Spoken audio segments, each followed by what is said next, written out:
মধ্যে আমাদের ইফতার হবে। আজকে শুধু এটাই বলতে চাই, দীর্ঘ 17টা বছর এই মনির সহ এরা আন্দোলন সংগ্রাম করেছে। আন্দোলন সংগ্রামের মধ্য দিয়ে আজকের এই সরকার এসেছে, নতুন সরকার।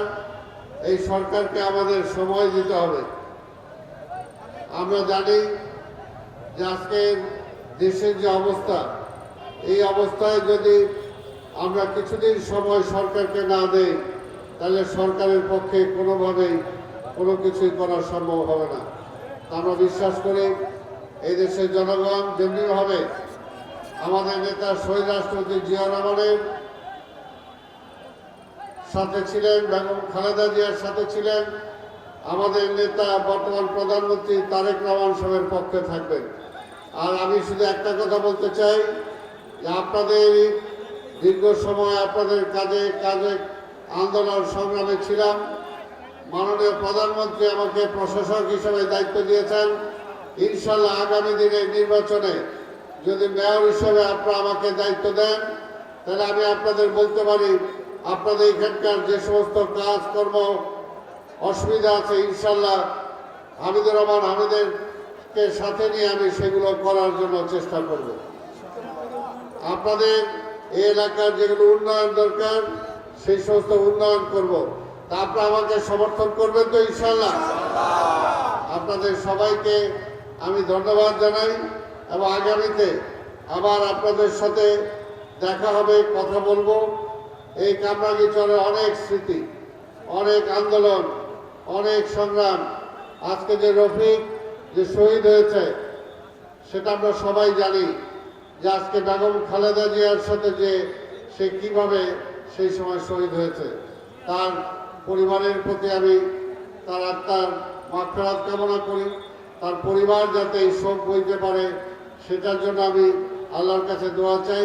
এই কামরাঙ্গীরচরে বিভিন্নভাবে আন্দোলন সংগ্রামে যারা ছিলেন তাদেরকে শুধু একটা কথাই বলবো, যে এখন নতুন সরকার এসেছে, পরিষ্কার কথা, কোনো চাঁদাবাজি করা যাবে না, কোনো জুলুম করা যাবে না, কোনো অত্যাচার করা যাবে না।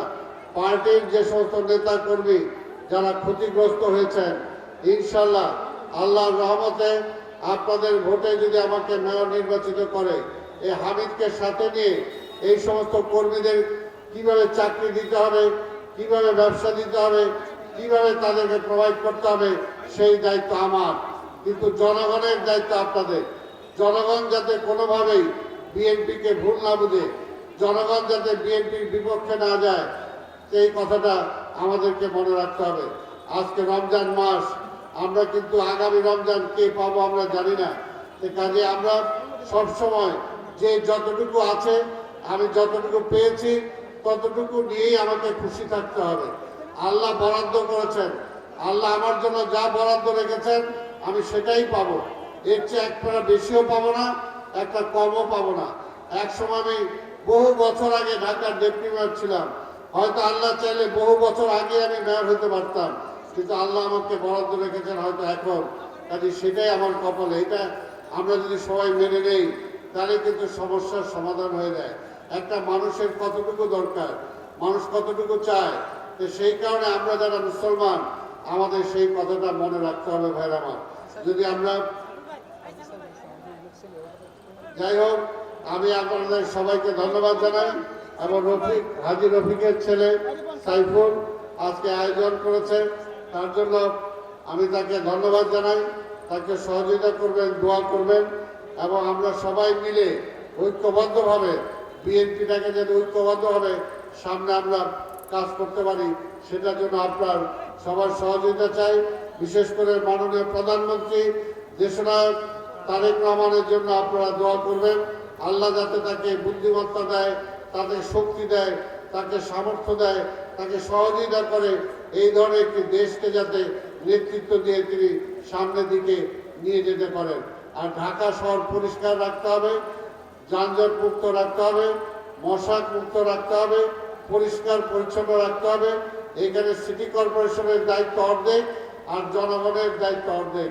আমরা বিশ্বাস করি সবাই মিলে এই ঢাকা শহরটাকে আমরা সুন্দর রাখতে পারবো। আপনাদের সবাইকে ধন্যবাদ।